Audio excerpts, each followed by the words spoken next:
How would you like to honor Erica's memory? You know, the answer was we'd like to have more kids have the same opportunity to get close to the Red Sox that Erica did. She was a super fan. She loved them. This artwork and her story is going to be here, you know, hopefully forever. I get to sign with the Boston Red Sox. Are you kidding me? I'll do whatever you want me to do. I think I even might have said, listen, I do this for free. And my father goes, oh, wait a second. He was just kidding. He just, you know, it's hypothetical, right? Every time that I walked into my office at Fenway Park, I had a smile on my face because this was my dream job, okay? I had always aspired to be the general manager of the Red Sox when I was a kid. Sam Adams reached out and they said that they wanted to take $100,000 and see if we could get listeners and foundation donors to match it, and then we could give grants to servers and bartenders and back in front of house people.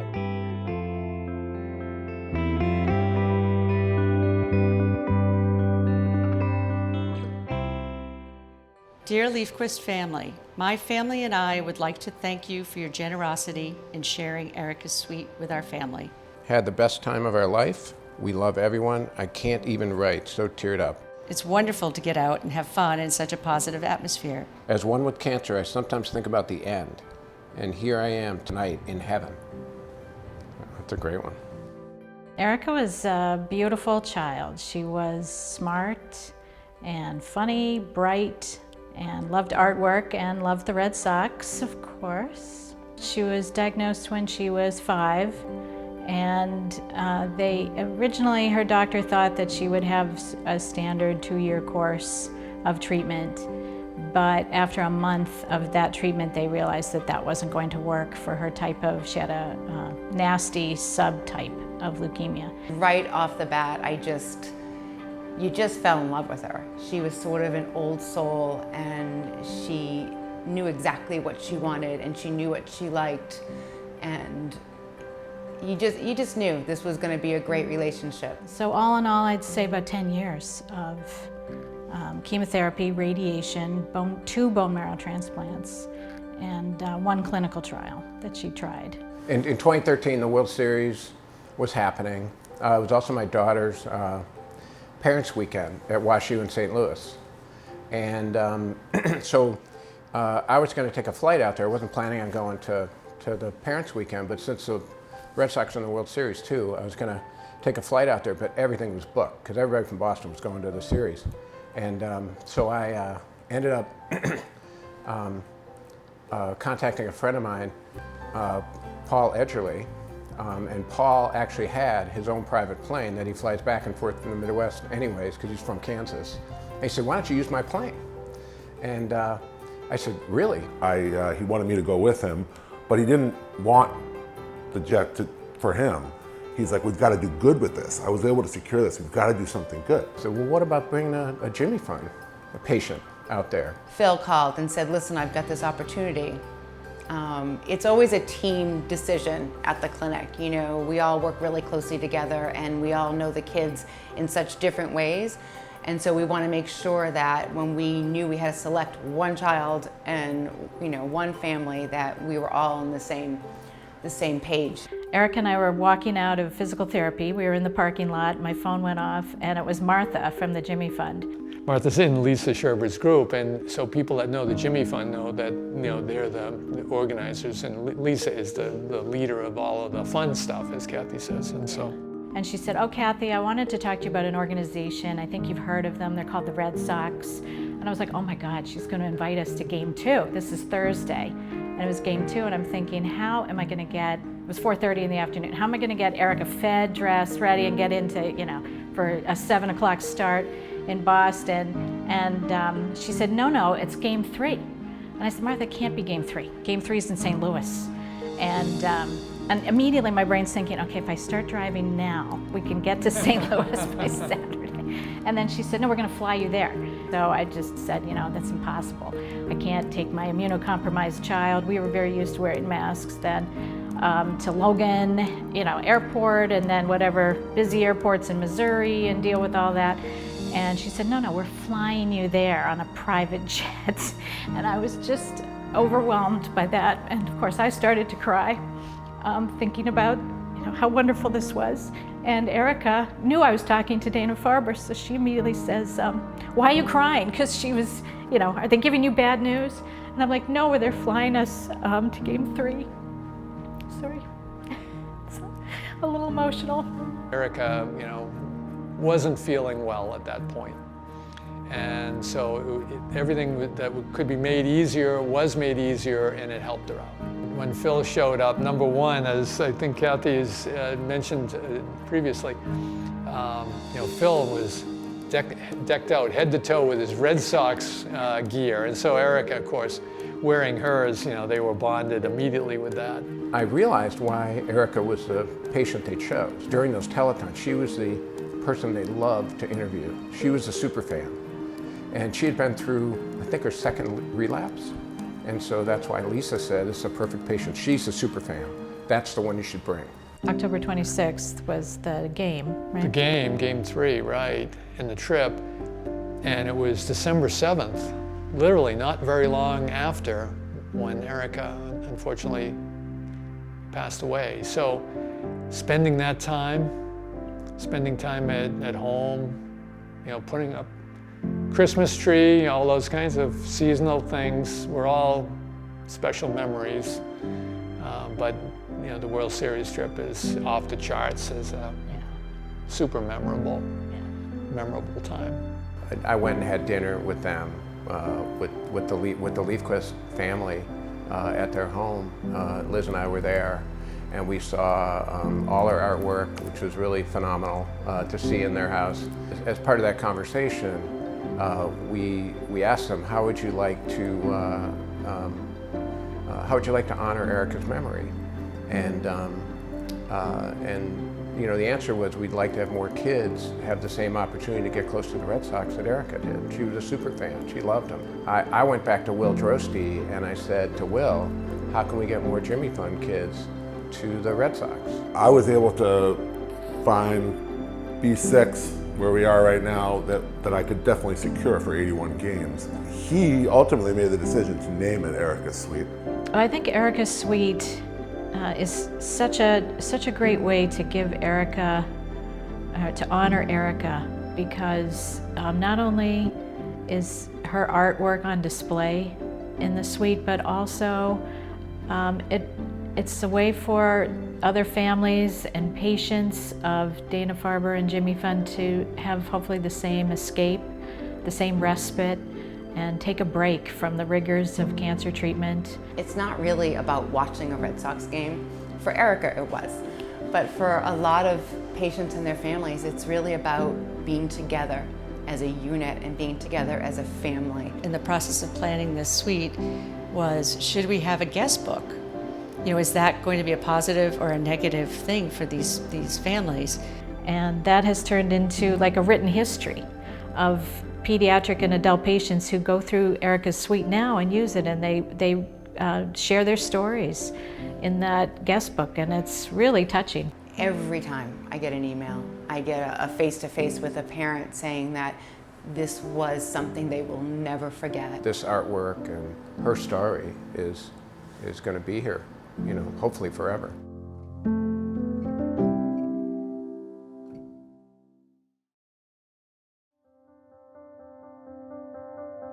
Richard Leo Gedman, Boston, 1980 to 1990.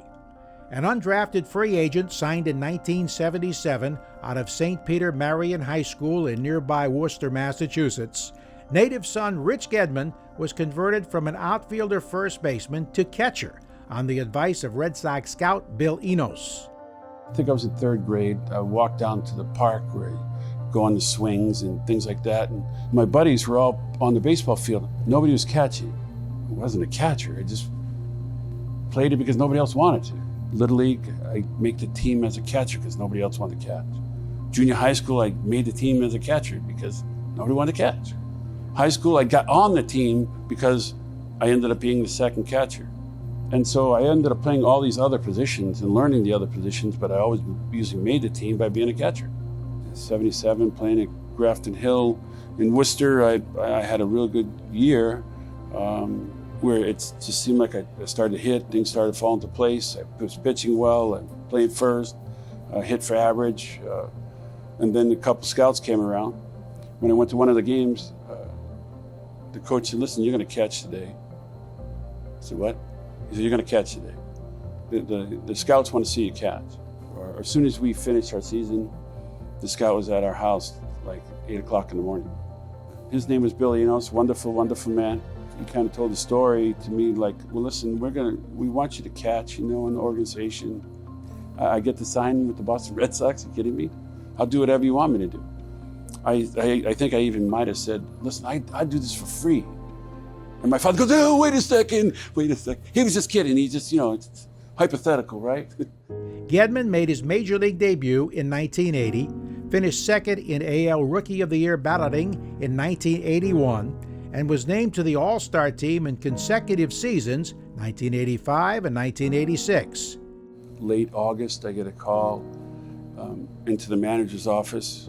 Joe Morgan looked at us and said, fellas, I just want you to know that when this season ends, you guys are going to Fenway Park. For a guy who was tired from the season, I was not tired anymore.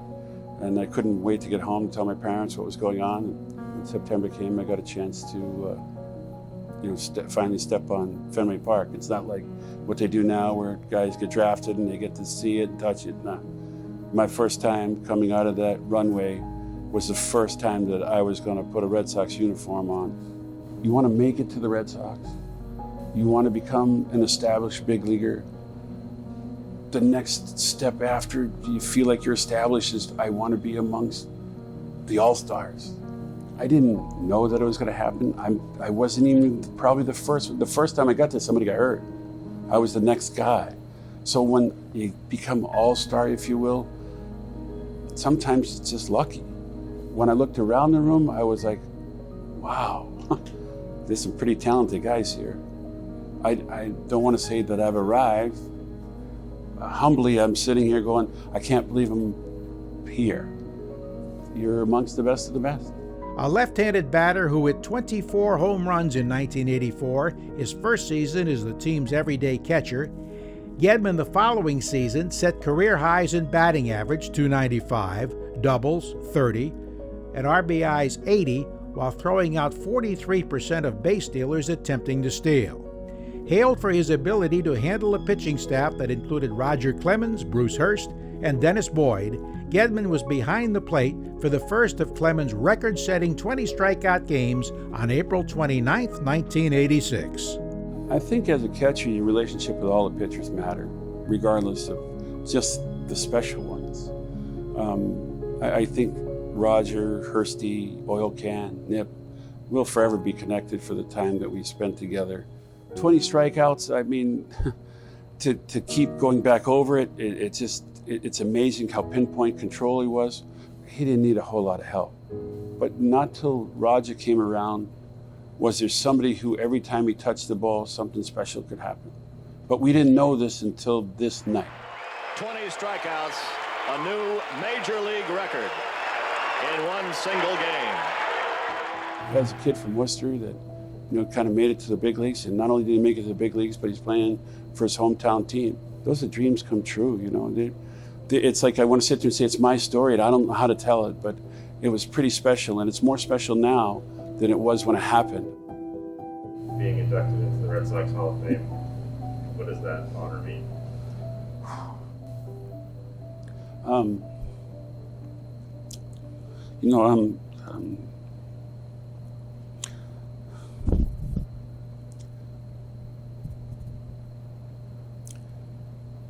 I'm humbled to be a part of that group that get noticed for being a Hall of Famer, a Red Sox Hall of Famer. I always wanted something like that, to in my mind, I don't know, I thought I was good. I didn't know if I was that good.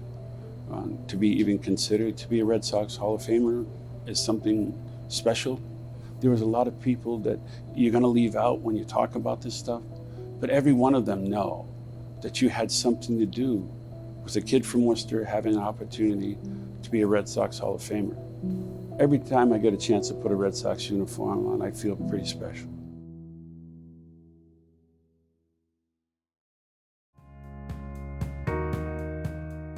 Daniel Francis Duquette, Boston 1994 to 2002.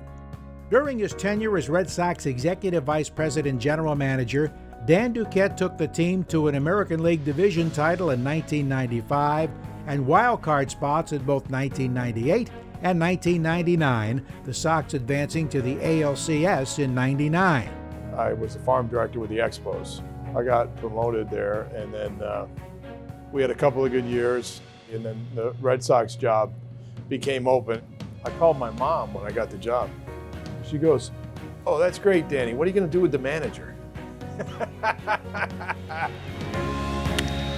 Duquette also helped lay the groundwork for the 2004 Red Sox team that ended an 86-year World Series title drought, drafting Nomar Garciaparra, trading for Pedro Martinez, Jason Varitek, and Derek Lowe, signing free agents Manny Ramirez and Johnny Damon, and resurrecting the career of Tim Wakefield after he was released. Tim Wakefield, to me, that's like one of the best player development stories ever. Here's a guy that was a position player in college, and he got into pro ball, and they got ready to release him. He said, "Well, wait a second, I got this knuckleball." So we were in a pennant race, and then all of a sudden the Pirates started to pull away from us, and I read about this kid Wakefield, right? They brought him up, and he solidified their rotation, and so I knew what Tim Wakefield was capable of. Tim didn't have a great year in '94, and then in '95 he got released. And Eddie Haas, my right-hand man, he said, "We ought to think about picking him up." Phil Necro's out on the backfield here in Fort Myers, Florida. So I called his agent, Bill Moore. I said, "We got a job for Tim." I said, "But more importantly, we're going to put him to work with Phil Necro." So we went out on the backfield, Tim, Phil, Eddie, and I, and Phil Necro sat down and talked to Tim about the intricacies of the knuckleball. And he goes, "I'm going to tell you, if you perfect leaving in your knuckleball and fielding your position, you can pitch till you're 45 years old." And he told him that on the backfield in the first meeting. And he was prophetic, wasn't he? We were out of the race in 1997. When you're not in the pennant race, you got to try to make some hay to try to not win now, but to build your team so you can win later. The week before the trade deadline, Heathcliff Slocum pitched lights out here against the Seattle Mariners. The Mariners were in the hunt. They were looking for relief pitching. And I had been in contact with Woody Woodward. And Woody said, "Why don't you take a look at Derek Lowe? A couple other teams like him." He said, "I could put him in the deal." And I said, "Well, you know, we had our sights set a little bit higher than that." And he offered Varitek. We had seen a lot of Jason, and we took him in the trade. And, you know, that ended up being a really powerful trade for us, a dynamic trade. You got two building blocks, two solid pieces for your foundation for a championship team. We knew Pedro because we traded for him in Montreal, and it ended up winning the Cy Young Award. He struck out over 300. And I mean, shoot, that's the kind of trade that you dream about when you're a general manager, right? To trade for the Cy Young Award winner in the opposite league. I couldn't believe that we would be able to get him. The question was, could we sign him? And John Harrington wanted to hear from our scouts, and they just said, "John, this kid, he may not be the biggest guy, but he's got all the pitches. And if you're going to invest in somebody, this is the kind of guy that you would invest in." And so once John was convinced, then he said, "Go ahead and make the trade." And that was a transformational trade for the Red Sox. A native of Dalton, Mass., and a graduate of Amherst College, Duquette succeeded Lou Gorman as Sox GM on January 27, 1994. I had a lot of assistant GMs. It was so much fun to be able to share that with family because it meant something to them. It was important. In his 8 seasons as GM, the Red Sox compiled a record of 656 wins and 574 losses, a .533 winning percentage. I felt good about the team and the way the organization was growing. We had developed a lot of good players. We had recruited internationally well, and you know, we were knocking on the door, but we hadn't quite got to where we had to get to you know, break through on that door and win the championship. I had an opportunity to come to Fenway Park, and every time that I walked into my office, I had a smile on my face because this was my dream job. Okay, I had always aspired to be the general manager of the Red Sox when I was a kid, and to help them win the World Championship.